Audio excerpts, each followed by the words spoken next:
So if you ask my kids what I do for a living, they say that I draw pictures, which is actually pretty accurate. But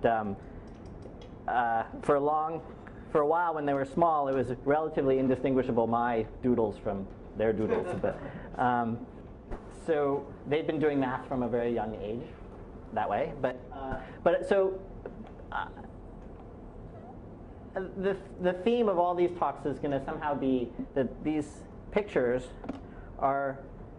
they're not an analogy. They're actually really computations. And in very many ways, the beauty of them is that they're really telling you something structurally that you don't see otherwise. And that's really the beautiful thing about planar algebras in terms of subfactor theory, and is definitely the place where these things started for me, and sort of my road can be traced through those. I mean, one way to think of all of mathematics is somehow it's just really clever notation, and that once you have the right notation, everything is obvious, and there was nothing really much to say. And I guess, my sort of feeling on this matter is that, with these pictures, that somehow if you've got the picture correct, it really reveals what's going on rather than just sort of explains what's going on. So that's sort of the hope, is that through these talks that you kind of get a feel for that. And I took the word workshop seriously, or at least I took it to mean what I thought it meant, which is that it's not me who's doing the work, but you. So there's going to be a lot of moments, or some moments, where you're going to have to do work. And I categorically refuse to continue to lecture until you do the work. So if you think you're going to, at least if by my experience of sitting through things, sometimes I sit through things and say, okay, well, eventually I guess I'll learn something, and eventually it'll be over and I can go on to do my next thing. In this case, there are going to be these awkward silences, and if everybody's waiting for somebody else to do the work, that's going to be in trouble. On the other hand, if you actually, I'm going to try to keep you engaged, and the hope is that by the end you kind of have a feel for this as well. So the idea is that and you'll sort of end up proving some interesting things in the hopefully. So the topic sort of, I guess there should be a sort of sub thing to this, which is planar algebras, subfactors, tensor networks, and quantum computation.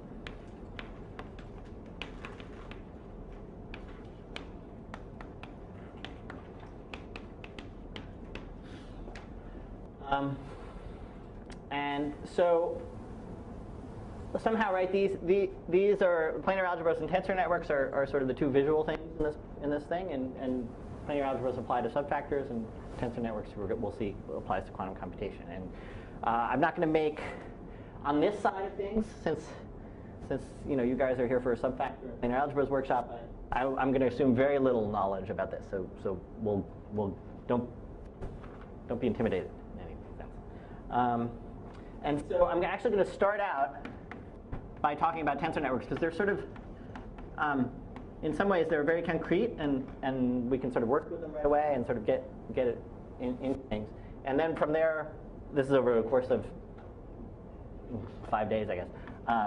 From there, we'll sort of jump from tensor networks to planar algebras and their connection with subfactors. We're going to sort of work in that world for a while. In particular, we're going to sort of learn about some examples of some planar algebras that are sort of related, or actually basically come from something called the exchange relation planar algebras. So we're going to kind of sort of work through examples to get a better feel for these things. And then we're going to move on to quantum computation, where I'll sort of explain to you what the setup is and how to think of quantum computation. So just briefly, quantum computation is, if you had a computer based on quantum mechanics, what can you do with it? Is essentially the topic. So it sort of sits at the intersection of computer science and mathematics and physics, and so we'll sort of enter into the world of computation through kind of the lens of tensor networks, and we'll kind of meander around there. So we'll just sort of walk around there a little bit and see where these things come out. I'll point out a few things here and there. So that's the plan. So let's start with tensor networks, where we're going to start. So how many people have a version, if I say tensor networks or tensors, somebody, a version in your mind, raise your hand if you have sort of, that's at all something that you might have heard in some form or another? Okay. I've got either a very shy or a very impressionable audience for me to sort of go.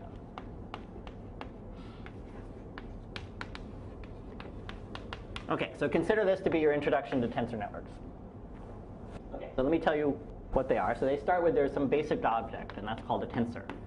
And for me, this is what a tensor is. It's going to be a vertex with some number of edges coming out of it, and I'm going to tell you something about that. Labeled. All right, so this will be, because there are 5 edges coming out, we'll call this a 5 tensor.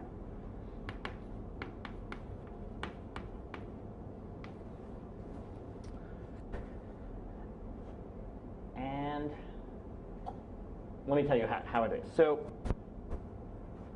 each of the edges of this tensor can be labeled. Okay, and so each edge can be labeled.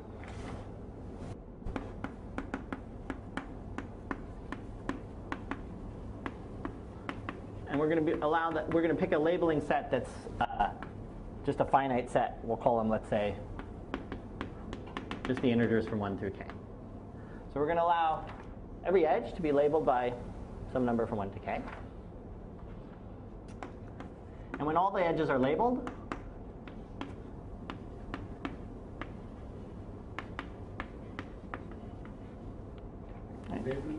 Label set is the same for all vertices? Yeah, for all edges. The labeling of the edges. Yeah. No, the label set for all edges is independent of the vertices, of the vertex. For now, yes. Yeah. And the label set is sort of, it's a property of the edge itself. And when all the edges are labeled by some choice, the tensor is a number.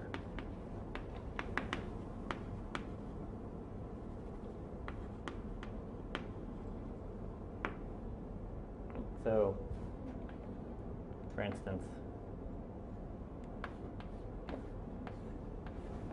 if it's 2, 1, 3, 2, 4, let's say, we could, once all the edges are labeled, this m with the edges labeled represents a number, and let's just so that you have something to think about, let's just have it be 2.7, for instance. You can have same number for each. What's that? Same name for 2 edges, sir. 2, you know. Yes, so you can label, every edge can be labeled by you. So so you mean these two are labeled by the same thing? That's fine. So each edge can be labeled by 1 through k, and they can have repetition if they want. You can repeat.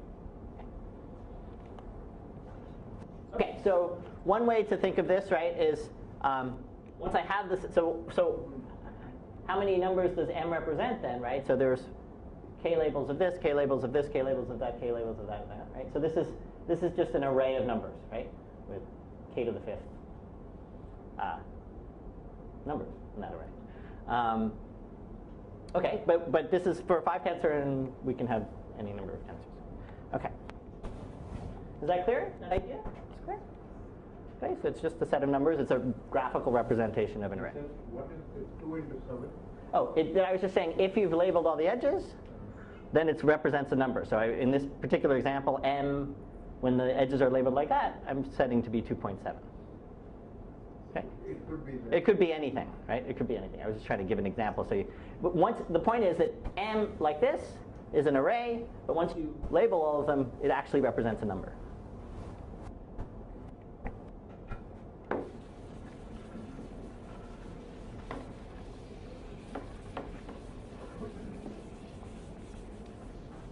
Okay, so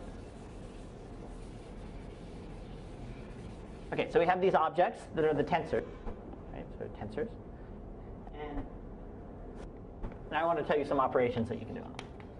I'm going to define some operations.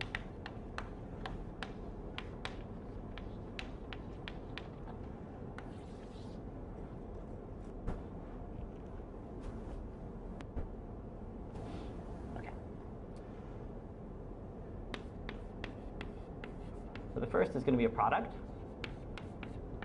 Okay. So now I'm going to start with two tensors. I'm going to tell you how to make. Is that a question or okay? Let's start with m as it was before, and then I'm going to have another tensor n. Okay.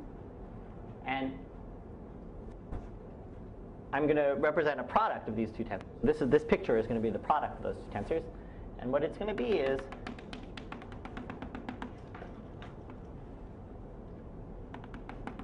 maybe I should sort of color chalk.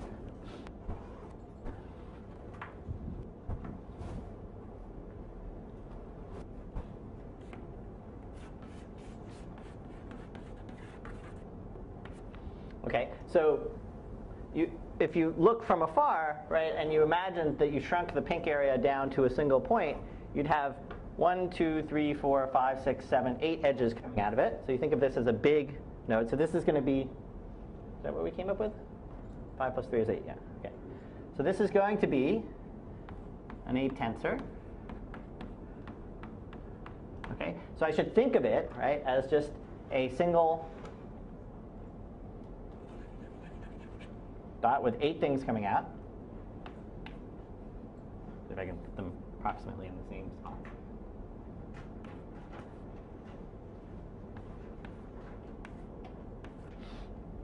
Okay, and so I have to tell you, if I'm going to tell you that this is going to be a tensor, I have to tell you when I label all these what number it should be, right? So if I label all these, that corresponds to labeling all these guys, right? So let's imagine I did, let's say 1, 2, 1, 3, 4, 2, 6, 1 or something like that. All right, so what do I have already in this data already here? This is now a number, right? That's a tensor. And this is a number because it's a labeled thing. That's a tensor. And so the value of this tensor with these same labels of 1, 2, 1, 3, 4, 2, 6, 1, the value of it is going to be the product of these two numbers. Is k is fixed? The k is fixed, yeah, for this whole thing. And if you, I guess I'm not doing a good job, but let's, after this moment, let's just keep it simple and we'll say k is less than 5 or something like that, between 1 and 5. Everything extends just normally, and so despite there's a 6. But there's a rotational ambiguity, right? so I want to distinguish that there shouldn't be a rotational ambiguity in the sense that when I talk about this picture, I really talk about these edges being different and recognizable one from the other. Okay, so that I don't want to sort of, when I label this one by 2, there's really a particular one that I'm talking about, and a shifted version of that wouldn't produce the same number. Okay. Shifted labels wouldn't produce the same. No, but what I meant was this product. To define the product, how do I know where that one is going to be? Okay, so in this particular case, I'm putting them next to each other, but all I need to do is make sure I have a correspondence between the edges, right? So as long as I know visually which one corresponds to which one. Yeah, so think of it just as like you have in mind, there are 8 edges and they come from these places, and however they are, I know which ones they correspond. They get starred, they're kind of... I am, yeah, but I don't want to sort of... But yeah, if you would like, think of it that way, right? There's sort of a star and then another star, and then you have to somehow merge them together, right, to sort of get the... Okay. So this is, sorry, so I should have said the value is the product of the two values.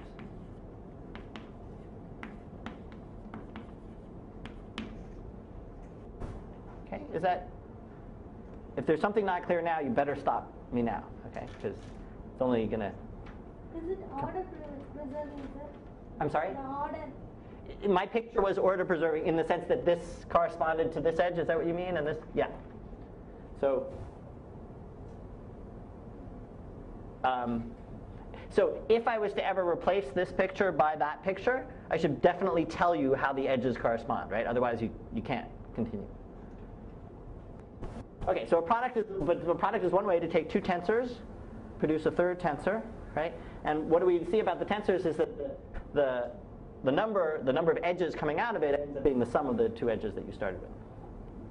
Okay, so that's one maneuver, and there's one other maneuver.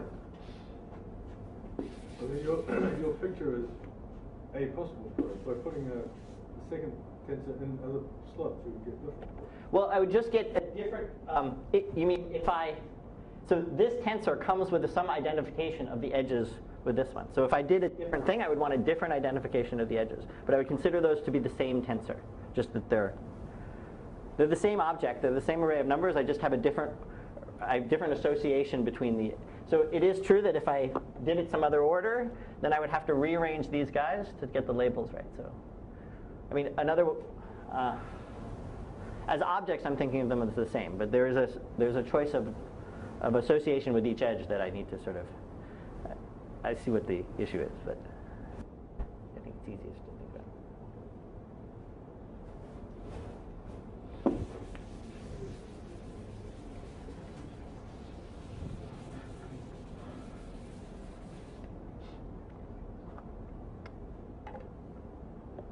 Okay, so the second operation I want to talk about is contraction. This is another way of taking two tensors and producing another one. And in this case, I'm going to start again with m, which looks like this. And n. But I'm going to do something different with them now. What I'm going to do is I'm going to draw a new picture. This is m and this is n. And I'm going to connect this edge to that edge.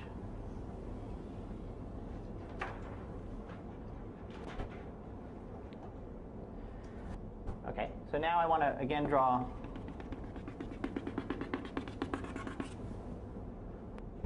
thing. And again, the stuff inside the pink I'm going to think of as a single edge, a single node. So I'm going to get the outcome I'm going to get. This is just a definition, right? So but the outcome I'm going to get is a 1, 2, 3, 4, 5, 6 tensor.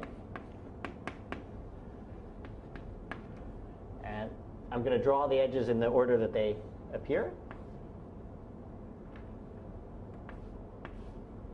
Okay. And so now I have to tell you, for this to be a definition, I have to tell you when I label these guys, what number I should associate with it. So let's label them.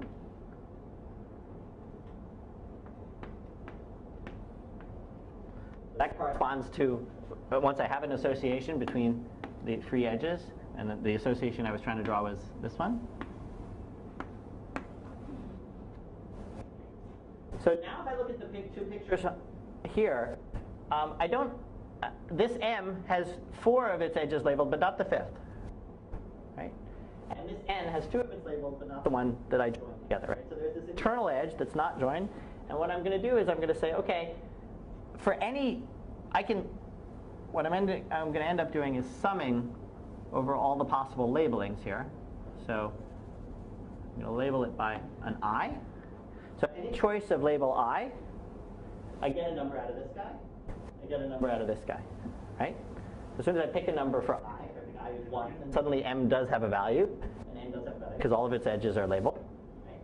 And I'm going to multiply those two numbers together, just like I would had they been in a tensor, but I'm going to sum over I. So this is going to be the sum over the labeling of the internal edge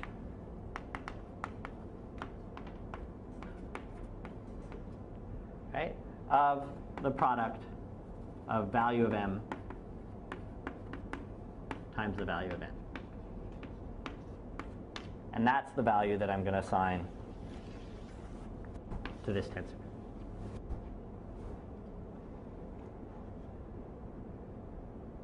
So just sort of structurally, does that make sense to you? So, if I put a 1 here, then this comes out to be a number, this comes out to be a number, I multiply those two numbers together. Keep that on the side. Now I put a 2 here, I do the same thing, multiply those two together. 3, and then I add all those things together. And that's what I do. Okay, so, all right. So far you're saying, okay, I can follow this, but why, Yeah. Is there a planarity restriction? No planarity restriction. So, okay, so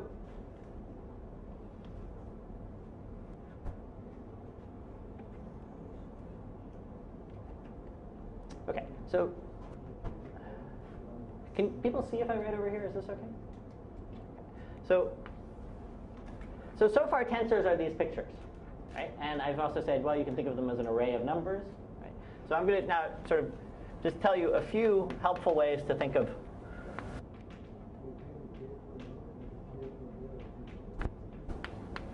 Okay. So we'll still stick with our favorite.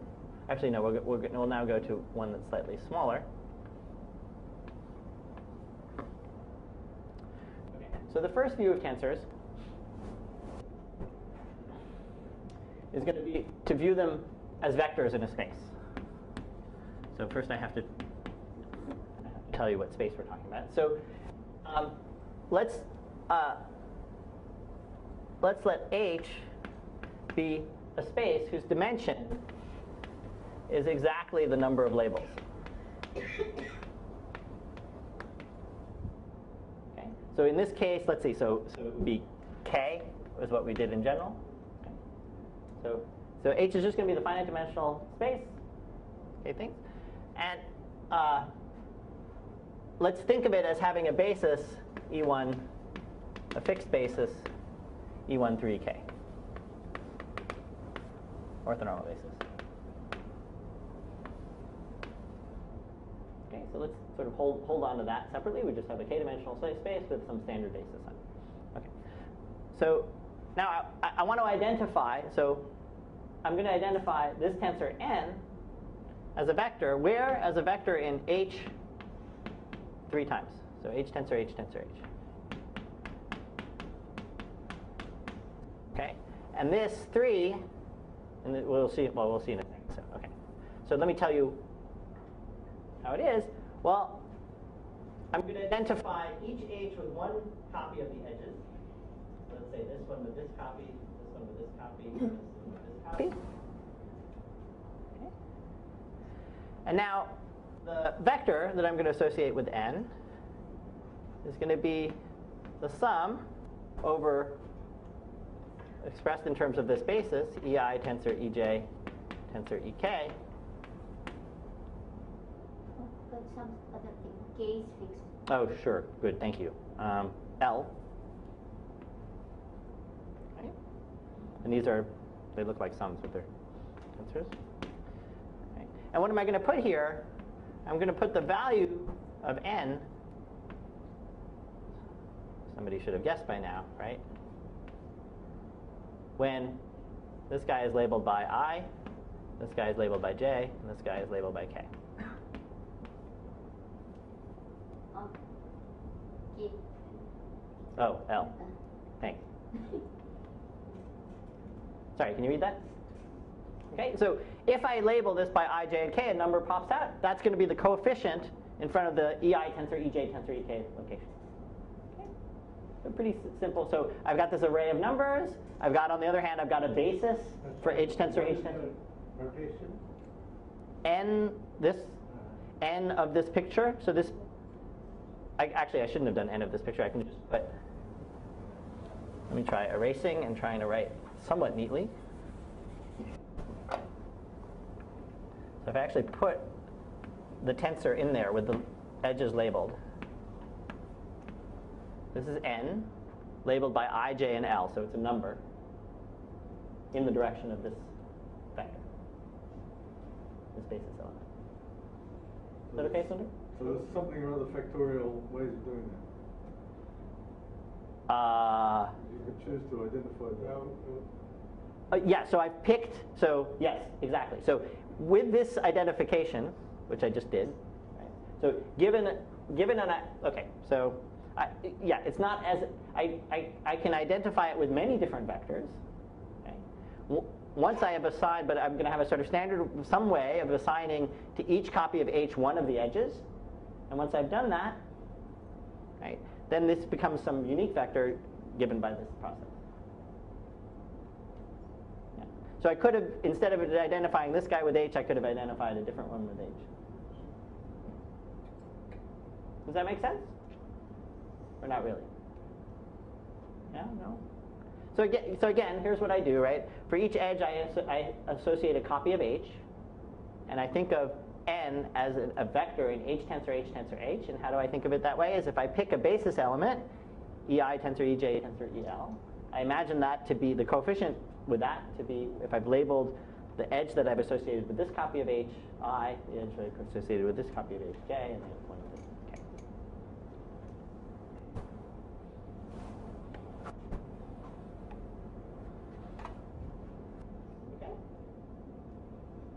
Okay. So that's a view of a tensor as a vector, or as there are many choices of ways of thinking of it as vectors, depending on how I set up the connection between the edges and the copies of H. But I can also think of it as a host of different linear maps. So that's what I want to describe next. I can also think about it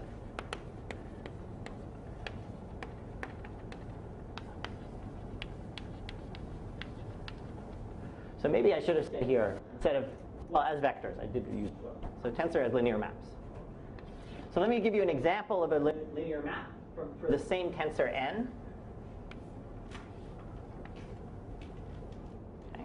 So I'm going to think of it as a linear map from one copy of H to the tensor product of two copies of H. And again, I want to, this is going to be one of a bunch of linear maps, and I'm going to identify one of the edges with this copy of H, and the remaining two edges in a particular order with this copy of H, and this copy of H. Okay.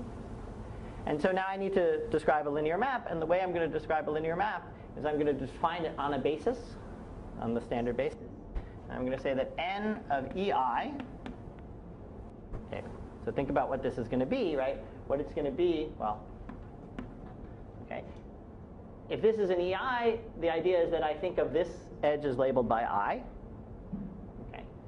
Once this edge is labeled by I, there are two remaining edges free, right? So this is a 2 tensor, right? Once I've labeled this by I, there are 2 free edges. It's a 2 tensor. We can think of that as a vector, right, in H tensor H, and that's what we're going to map it to, okay? So it's going to be the sum over EJ tensor EL. Okay. And what am I going to put as a coefficient? I'm going to put n labeled. The second edge is going to be labeled by J, the third edge by L, and the first edge by I. Okay. The linear map this way or the other way? I'm sorry? What you have written is the linear map H to H tensor H, or? The linear map is H. It takes EI, a basis for H, to something in H tensor H. Okay. And on the left hand side. Yeah. So if I want to, so I'm using the same notation because it's sort of, I'm trying to explicitly think of it as a linear map. Okay. So some things to tell you, right? So I could have thought of it as a map from this copy. So I'm thinking of it as a map from this copy to this tensor that, right? But I could have thought of it as from this copy to them in reverse, or I could have thought of it as this copy to these ones. So there are a whole host of them. And it's not only just H to H tensor H, right? I could have done H tensor H to H, right? I could have started with these two and gone to that one, and et cetera. And for that matter, I could have started with H tensor H and mapped it into the complex numbers, which is the normal array kind of thing. Or I could have started with just mapping the identity to, I could have gone from the complex numbers to H tensor H, which is actually that identification. It's there. It maps the identity to the vector that I thought of. Okay, so the idea is that this same array of information, right, can be viewed in all these different ways, right? And the presentation here is that the pictorial way is going to be a lot nicer, cleaner, easier, a useful way to think about things rather than always translating them into these things. Okay, are there any questions at this point? Because you're about to have to do some work. So you can still ask questions after you're asked to do work. But. Okay, so how does one implement this contraction using this notation? This notation is instead of can you hold on to that question for a second? so how does one implement this contraction? You mentioned the contraction of the tensors. Yeah. So using using these notation, the right side notation. Yeah. So how does one implement that? You mean how do you write down this as a vector? Yeah. Operation. Okay. So That is a linear map, this is a linear map, then what happens when you contract them? And okay. So can we hold on to both those questions for a second, for maybe 10 minutes, and then you can ask them again if you want to. Okay. All right. So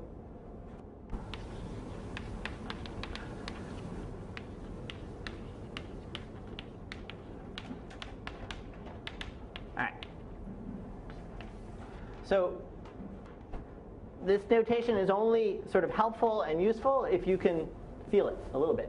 So here's your first question.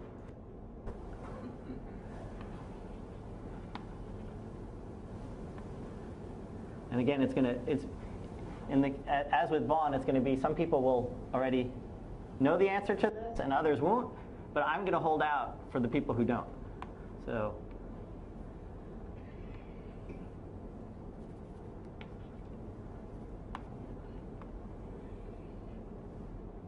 okay, so I've written down two pictures here. This second picture, actually, let's just ignore the second picture for a second. Let's just start with the first one. So this picture, and what I'm going to ask you is come up with a reasonable description of what this picture represents. Okay? So I want you to think about it. You can talk to your friends or your acquaintances or whoever's next door to you. But what I would like is some sort of, if these pictures are going to be meaningful for something, then one of the things that we want to be able to do is encode natural things that we do. So the first question is, I'm giving you a hint, this is something natural that you might do, so why don't you think about what it is. Point with no attachment? What's that? Just a dot with no attachment. No, this is, so in the end, right, this was what is this picture represents? It represented two tensors, one tensors, that were then contracted together, right? There was this action of contraction, which was joining the edge. So that's what we just did. We just did two one tensors, and we contracted them. So that's now a zero tensor, which will be a scalar, right? And I want an interpretation of that. Don't blurt out the edge to ruin it for everybody else, okay? Just sort of think about it for a few minutes, and maybe in a few minutes I'll ask how many people have an understanding of that, and do it that way.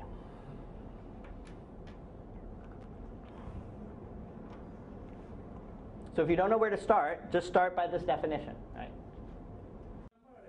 It sits in as complex numbers. It's a complex number, so it is not enough.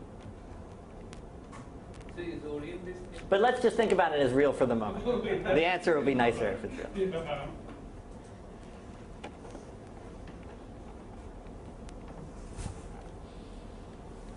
Is there any orientation involved here? Maybe with complex numbers, you orient it. Yeah, that's what. Yeah, that would be what everybody wants to do. Yeah, I'm not going to orient the edges, but yeah, but there's something else we can do instead of orienting the edges, which will work as well. You guys are way ahead of the game.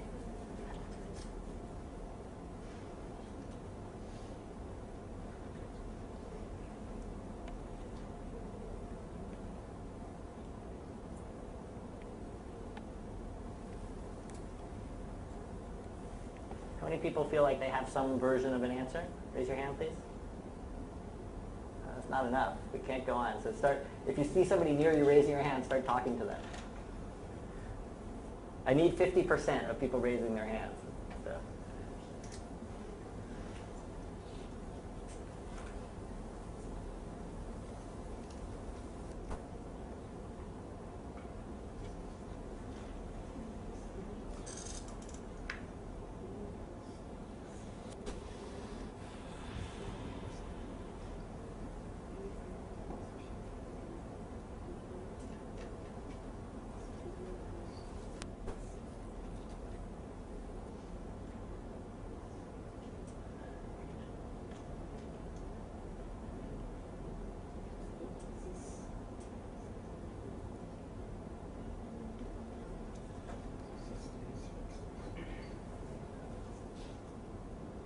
fixed all the allowed graphs with the given number and with it.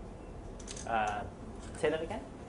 On the right hand side when you sum, that means you already have a set of such graphs fixed for you. In this, Yes. so in this case, let's see. So this was the linear map associated with this tensor, right? And so I'm not sure I understood your question. You take all sorts of graphs, or you have a fixed set of such graphs? You fix the graph. You fix, and this is the graph. It's just a 3-valent vertex, right? Then summation is over what? Here over labels JNL. Sorry. Yeah, so that you can find a graph with the JL occurring in that graph. So that means you have a set of. The graph is the graph, the trivalent graph. It was probably a bad idea to use little n as a tensor label. Something like capital R would be a little bit. Is that? Let's see if that helps. But I don't think that addresses your question. So we've got this tensor here. We want to think of it as a linear map, right? So, and it's going to be a linear map on H to H tensor H. This H, for each basis element, I'm going to think of it as labeling this edge, right? Then it's going to map onto a vector in H tensor H. And I'm going to describe what it is on a basis. And on the basis, once I have a basis element like EJ tensor EL, that tells me that I want to label this copy by J, this copy by L. Once I've labeled all those things, this is a number now. And that's the coefficient I put in front.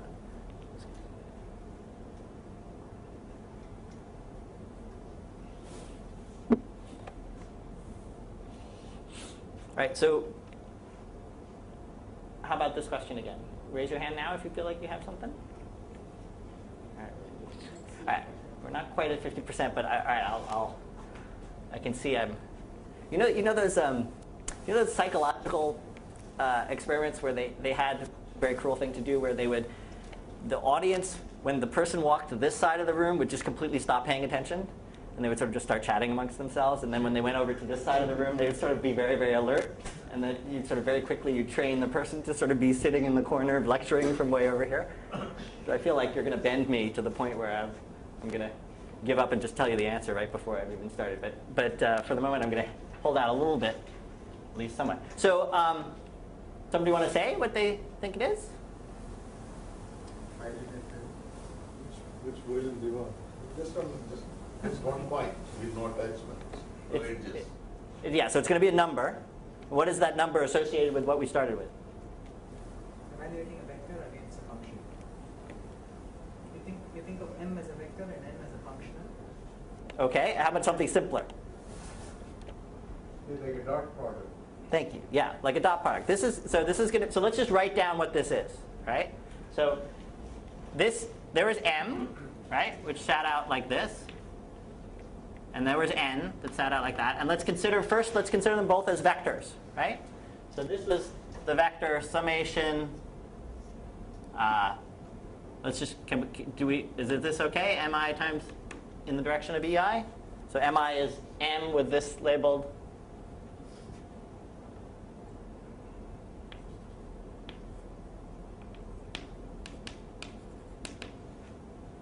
Okay. And this was the vector summation Ni, EI?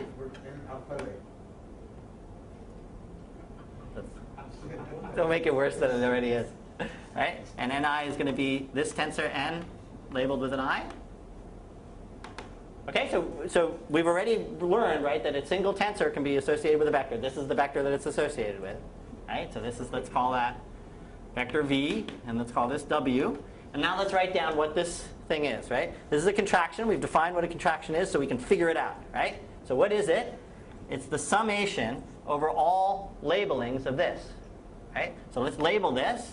So if we were to label it by I, what would the value be? Well, when we label it by I, right, this takes on a value, which is M sub I. This takes on a value, which is N sub I, right? So if we labeled it by I, we'd have a value M sub I times N sub I. Right? But now we sum over all labelings. It'll be the sum over I. Now this you know, right? What is this? This is the inner product, right, of a vector M with N, right? So this is just the inner product of the vector M with N. Right? When we think of M, the tensor M as a vector, It's the inner product. I don't know how to write that. It's V with W, right? That's what we said.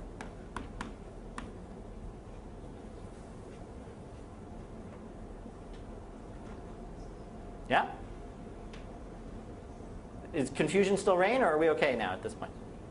Okay. Okay, so we just evaluated this picture.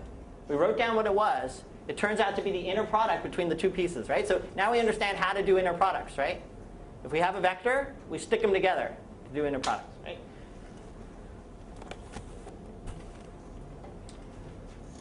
Okay, so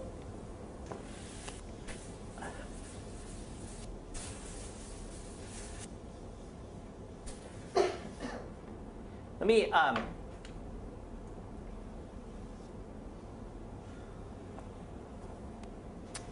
back up for a second longer to say something that was sort of in. I could have done a different definition of this, but they were sort of implicit by this, but I didn't. It's not quite implicit. So let me just come back to a different picture. Okay. Suppose we had a picture like this, right? So I've told you what to do if there's one edge that's connecting the two, right? But I haven't really told you what to do with two edges.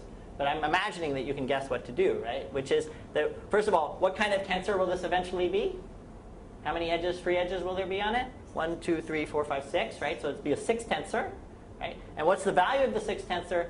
Well, if I label all the outside edges, right, I'm going to have to sum over all possible labelings, but now not of one edge, but of two edges. Right? So I write down all possible labelings of the inside edges.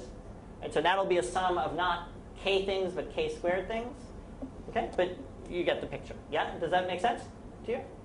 All right. So if I then said to you, what's the value? How should I interpret this picture? For instance, do you now have a quick answer?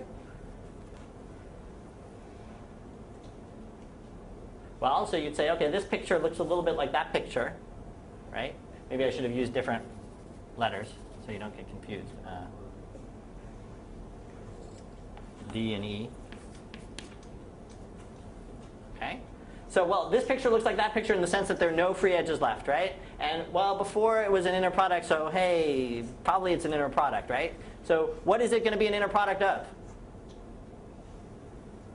There got to be two vectors floating around, right, that it's going to be an inner product of. So let's just think of it as, let's make a cut here, right? So D, we can think of as a vector on H tensor H tensor H. Right? E can be thought of, and if I identify them in the same order, H tensor H tensor H. And if I do that, and I do this, right, then this represents the inner product of D and E when I think of D and E as vectors in that order. Okay? Is that all right? Okay. So here's my next question.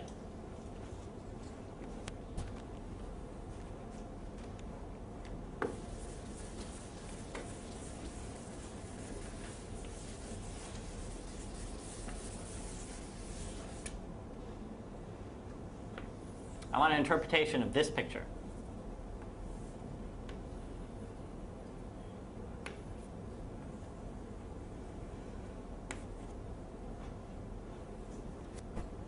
Okay. So if you don't know where to start on this, let's just write down. All you have to do is, right, this is some sort of contraction of two tensors. So the place to start would be to write down the expression and then try to understand, is this expression something that you've seen before in some version or another?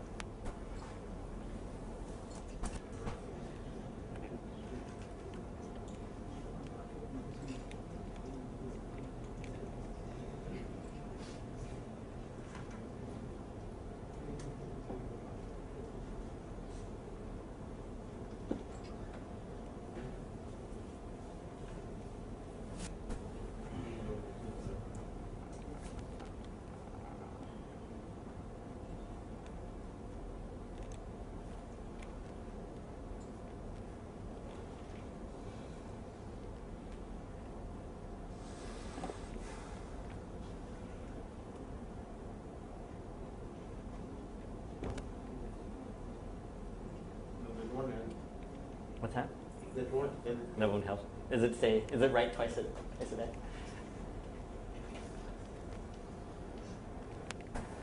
You want to follow? I have one. I just had it on stopwatch. What is it? 12? Well, great, too. And we started at 11:30.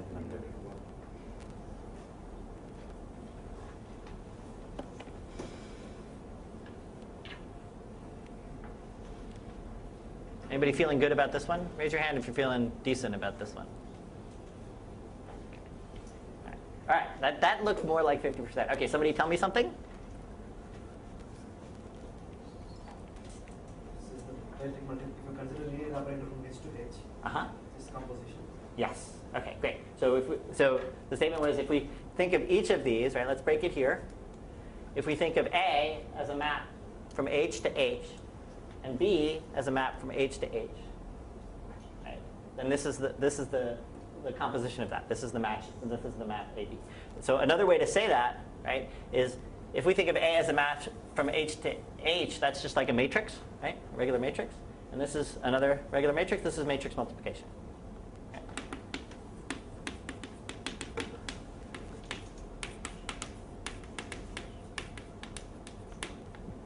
Okay. Or as was said, it's a composition of linear maps.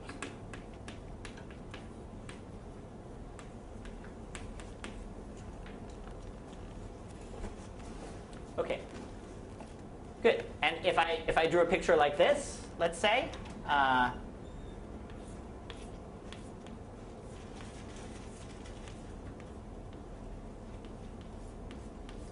X and Y, right? We can think of that as a composition of linear maps, but in this case, also we could also think of it as matrix multiplication, right? But to do that, we first have to interpret each tensor as a matrix. And so in this case, we would interpret, there are many choices of ways of doing that, but in this case, we would think of it as a map from H tensor H tensor H to H tensor H tensor H, right, in that order. And the same thing with Y in those orders. Okay? So now when you see sort of these pictures with these pieces put together, you can think of them as in these different ways. All right. So we've got inner product, we've got matrix multiplication. So here's my next picture.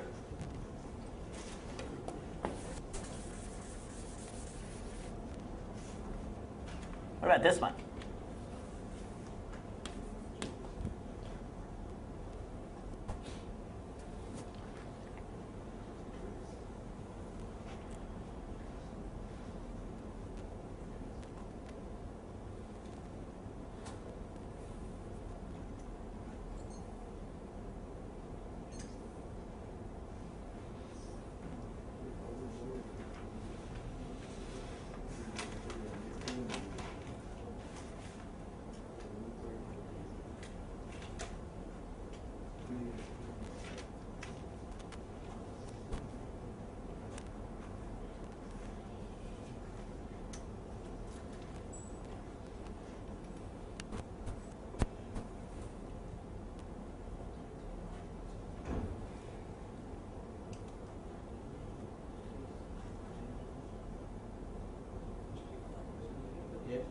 Let me ask, in this picture, suppose there were only two in the middle.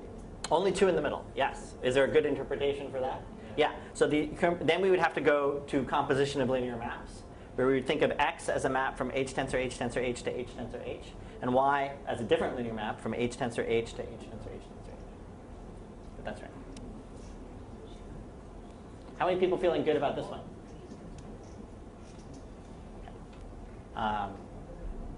Somebody? Sundar. One was talking about one. Yeah, should I just give that as a hint? Vaughn was talking about this morning. Now how many people? Well, I'll give you 10 seconds to think about that. Trace, right? Okay, so this is the trace. So let's just to be clear, right? So what do I want to do is I'm going to think of A as a map from here to here, okay? Or as a matrix, right? And then what does this do, right? So if A was a matrix, then it would have sort of these ij entries, right? The ij entry of A, the ijth entry of A would be this picture with I labeled here and J labeled there. Okay. But if I join these two together, what am I insisting on? I sum over all possible labelings of this edge. Right? So I sum over I. But an I labeling of the edge, well, that says that the top has to be labeled by I and the bottom has to be labeled by I. So this ends up being the calculation summation of II. Trace. Right?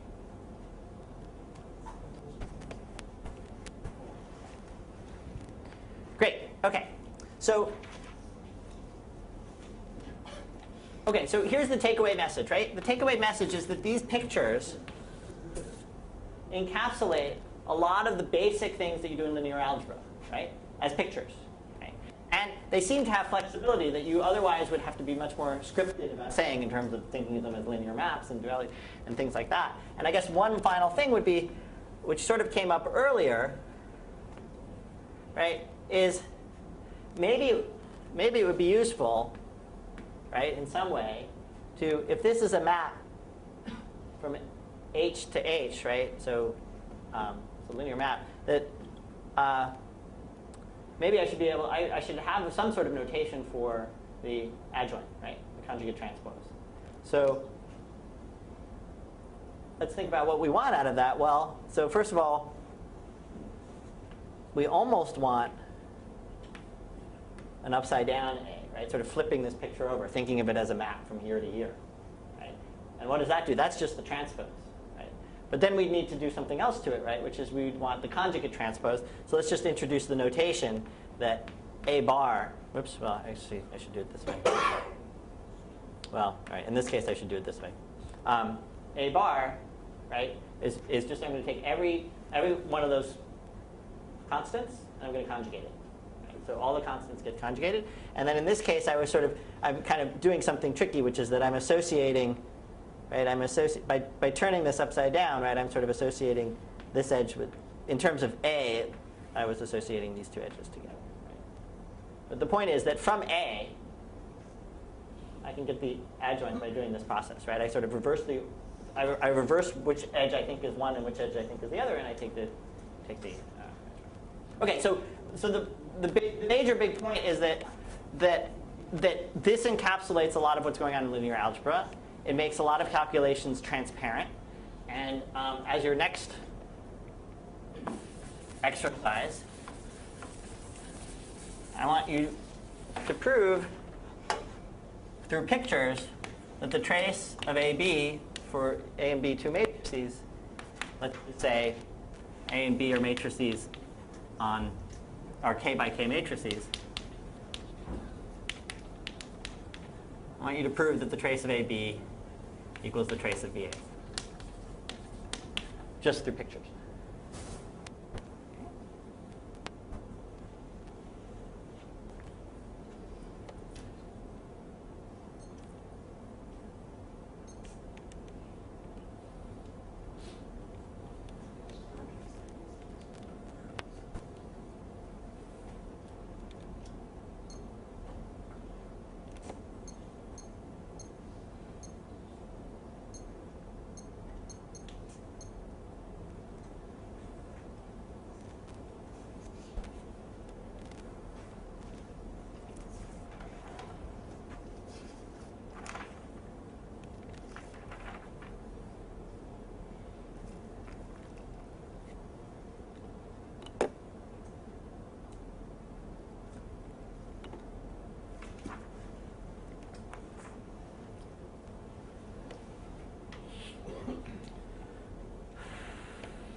How many people have it? Something? Raise your hand, please. Okay, keep working. Start talking with each other.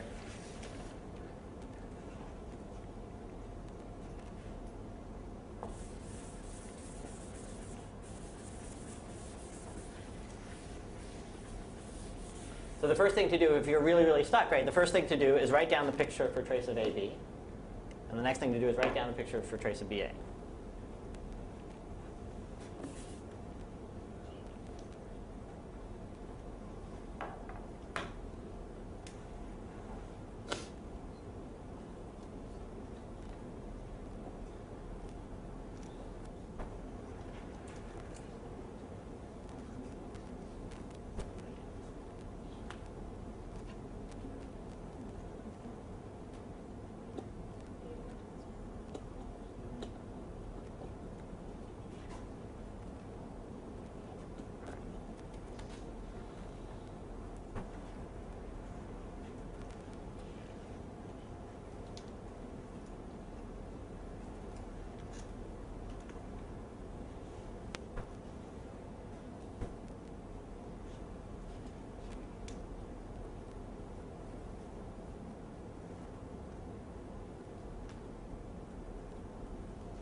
right, how many people have a, raise your hand now?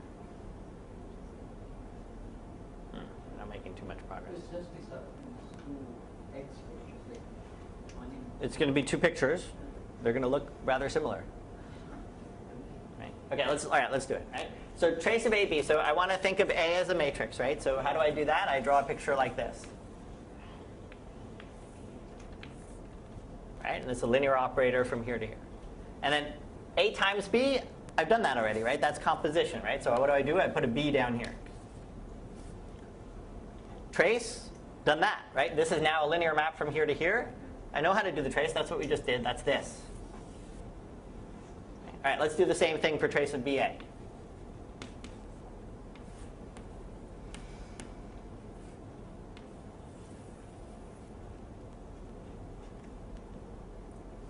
Okay. Well, they're not quite the same, but on the other hand, did it matter that I put B here? Let's just bring it down to the bottom, right? That doesn't change anything. This contraction wasn't based on where geometrically I put things, right? All right, well, let's keep going. Let's bring it over to here on the side. Let's keep going, traveling up, right? So travel up to here and come back around. And I've got B over here. And that's that picture. Okay, so, all right, we didn't need to do it this way, right? But this should be starting to give you a sense that, hey, there's something going on here that's actually helpful, right? Because these pictures, there's something about drawing this down that makes it certain things very, very clear without having to do it. And I don't really need to have noted that it was A, B, or BA. I mean, it could have been anywhere on the picture, and I sort of know what's going on. Okay, so that's the end to the sort of getting the feel for things. So let me tell you, I still haven't really said what tensor networks are. And so first, let me say that, right, which I sort of alluded to already, and you can sort of see, but you know, I can have diagrams that do all kinds of things, right? I have pictures like this, let's say, and I want to stress that these pictures do not need to be planar, which is something that in subfactors comes out as something that is an important restriction when you're dealing with subfactors. But you know, this could be this.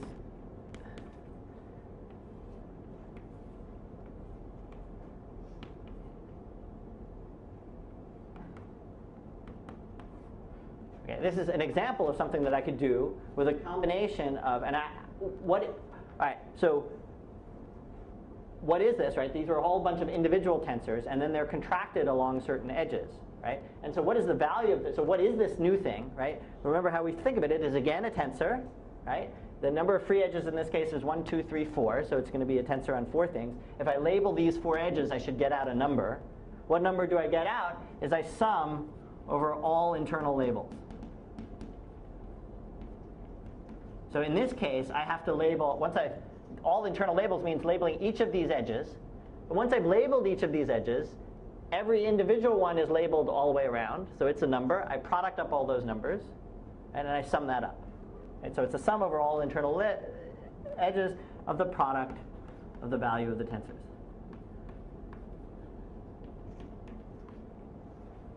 Okay. So it's a generalized sum of products of things. And something hidden in here, right, which it is fairly obvious, but pictorially, but not necessarily if you wrote it down, was that there was composition and there was contraction, right, that I described. You can define this, sorry, there was not composition, there was product and contraction, right? You can define this as producting a bunch of these guys together and then starting to contract over edges, or I could have producted some of them together, contracted over those edges, separately producted over others, contracted over those edges, then put them together and contracted. And it doesn't matter what order, right? All of it comes down to this evaluation in the end. Okay? And that's very important, that it doesn't matter what order I do them, because that allows me to think about, you know, the trace of AB is first the contraction, which means a composition, and then the trace and all these other things. But so hidden in there is the fact that it doesn't matter what order. And for the most part, if I say, for the most part, tensor networks, when I say, let's just say, when I talk about the value of a tensor network,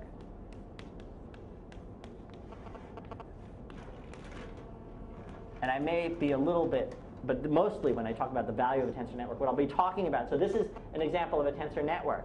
But when I say the value of a tensor network, I'll be specializing to tensor networks with no free edges. Okay, so it's going to be no free edges. right? Which is the same as to say that the outcome is going to be a zero tensor. And a zero tensor is a complex number. So the value, when I say the value of tensor network, sort of implicit in there was that the tensor network we were talking about didn't have any free edges. Or if you'd like, just from now on, whenever you hear tensor networks and I don't talk about free edges, specifically free edges, there'll be none, and so it's going to be a number. Okay, so tensor networks themselves encode a lot of interesting things. You can sort of imagine they're geometric, somewhat.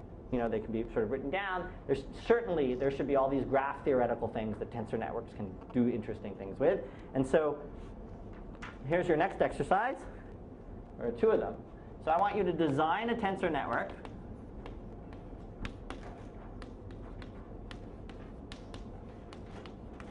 And I want two different tensor networks. So what I mean by a tensor network is, a network where you specify what the tensors are. And I want you to design one that counts the number of perfect matchings in a graph.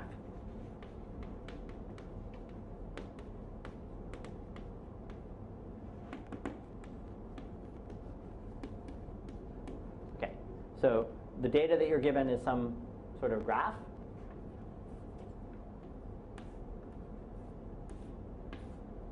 That's a pretty simple one, but imagine you just have a graph specified by vertices and edges. Okay, and what a perfect matchings is you pairwise match them up in a way so that essentially it's a choice of edges on the graph so that and we want to, in my moment of not being able to express myself clearly.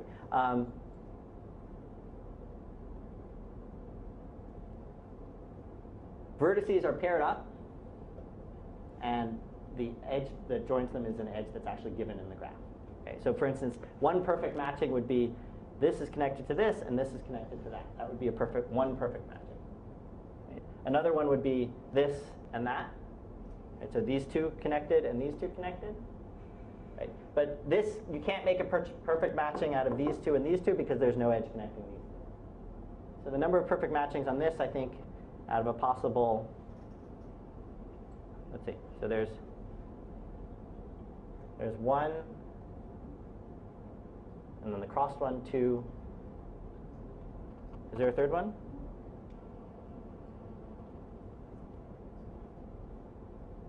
No, yeah, so there are two. So in this case, the number of perfect matchings would be two.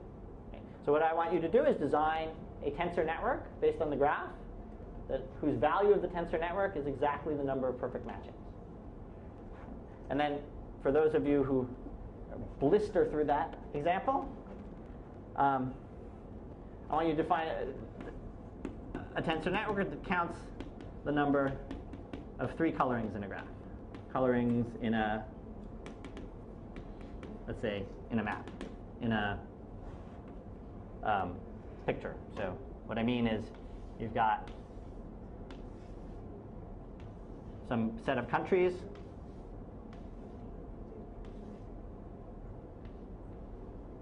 and you want to know the number of ways of assigning colorings to the different countries. You're going to create a map out of this.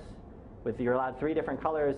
Price of ink is expensive, so you only want to do 3 colorings. But what you don't want is to have any boundary edge blurred, right? So any two that share an edge, okay, you don't want them to share the color. So if they ever meet at an edge, you want the country on one side of the edge and the other side of the edge to be a different color. Okay? And you want to know the number of different ways of doing that for a given description of a given map. So those are the 2 questions for you. So maybe you can combine that with a 5-minute break right now. So combine thinking and breaking, and I'll pause for 5 minutes. And if you're totally zoned out, that's fine, or you can think about these problems, one or the other.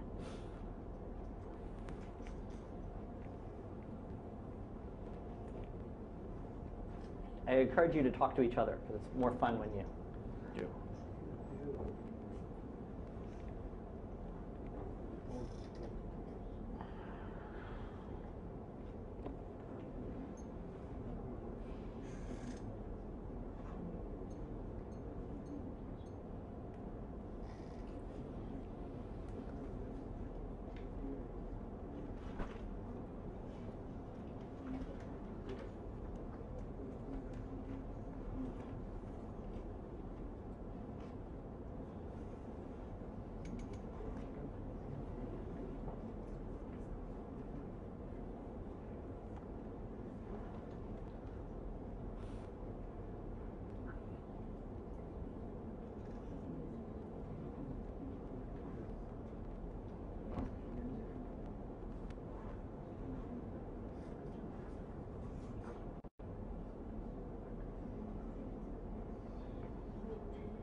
you use positive and negative numbers for the labeling set? For the labeling set, as long as it's a finite set of numbers, you can.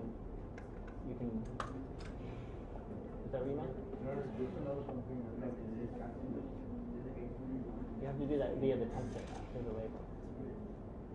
You have to do that through the tensor itself, not through the label, if you're trying to do that. Like to disallow some.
Can we go back to vector form?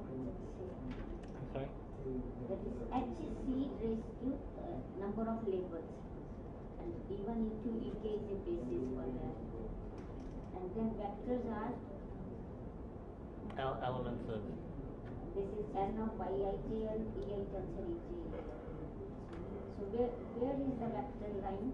Oh, let me see which. I've forgotten the example I used. H is c raised to, that is number of labels. Right, so that means h is c raised to k. K is fixed. sorry, that should have been the. Yeah, no, that's right. Yeah, so k is fixed, right? And then we have h tensor, Right. and v is given by this format. Yeah. So where is it lying now? This is ei. So ei, ej, and k are each basis so of this is each. lying h tensor, h. Yes. And this is the number.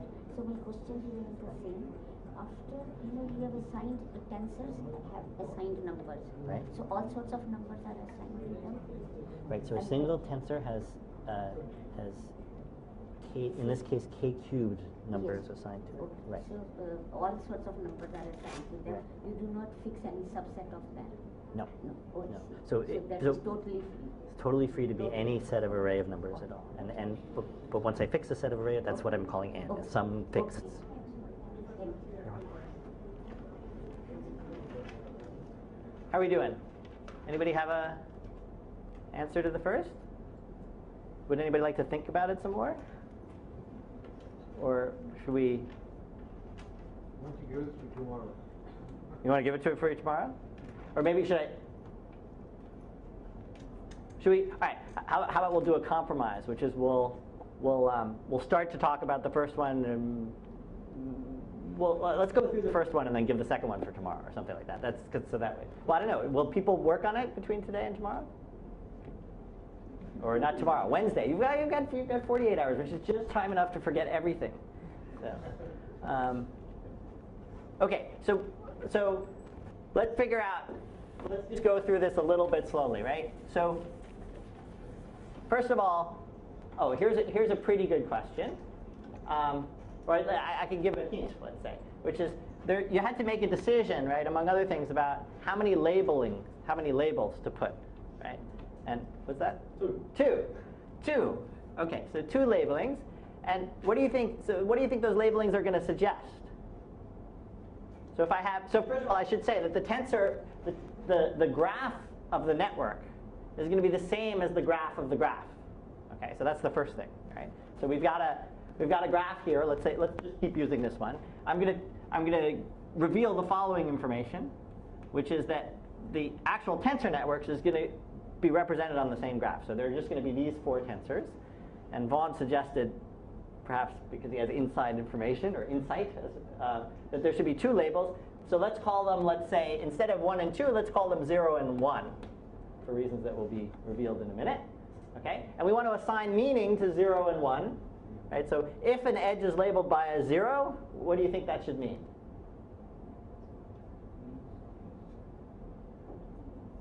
Or what do you think the dichotomy between 0 and 1 should be? Well, one of them should indicate that I've matched the 2, and the other should indicate that I haven't matched the 2, right? Okay, that seems like a reasonable place to start, right? So let's just label all of them by 0s and 1s, and then let's try to figure out how we figure out which labelings are actual matchings and which labelings are not actual matchings, okay? So here I've got an example where I labeled the edges these. So 0, remember, means you imagine that there's no edge there, right? And 1 means that there is an edge there. Is this a perfect matching? So we have to remember that for all the non-combinatorics, we have to remember what perfect matching means. Right? So here's what we've got left once we remove all the zeros. Perfect matching, remember, there are 4 nodes, right? Perfect matching means there are sets in pairs. Are these in pairs? Connected in pairs? No, they're not, right? Okay, why aren't they? Show me something that tells me that they're not in pairs. There's an empty vertex, right? There's an empty vertex. This vertex isn't in a matching, right? That's bad. That won't count for a perfect matching. So what does that mean is that I should have a tensor, right, that returns a value. If this tensor returned a value of 0 when it was isolated like that, that would make the whole labeling count for 0, right? Once one tensor is 0, the whole labeling will be 0, and so it won't be counted as a good one, right? So so what's the rule here that we would, in an effort to isolate them? What's the rule that we would want out of a tensor, right?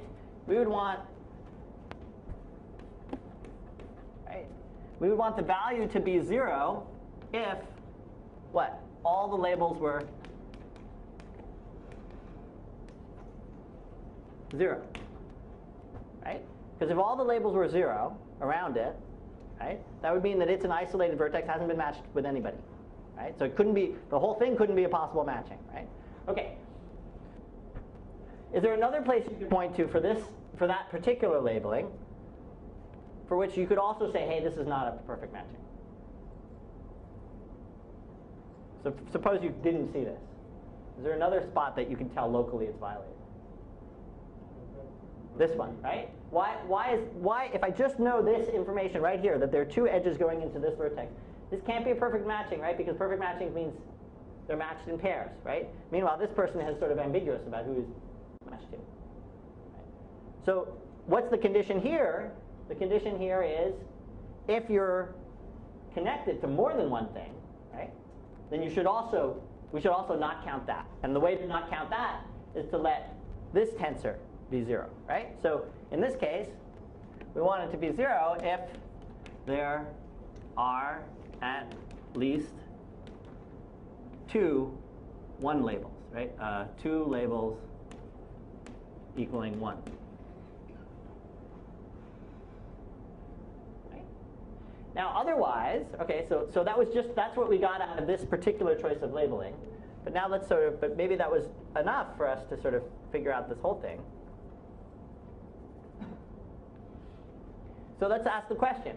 If I have a set of labels so that every vertex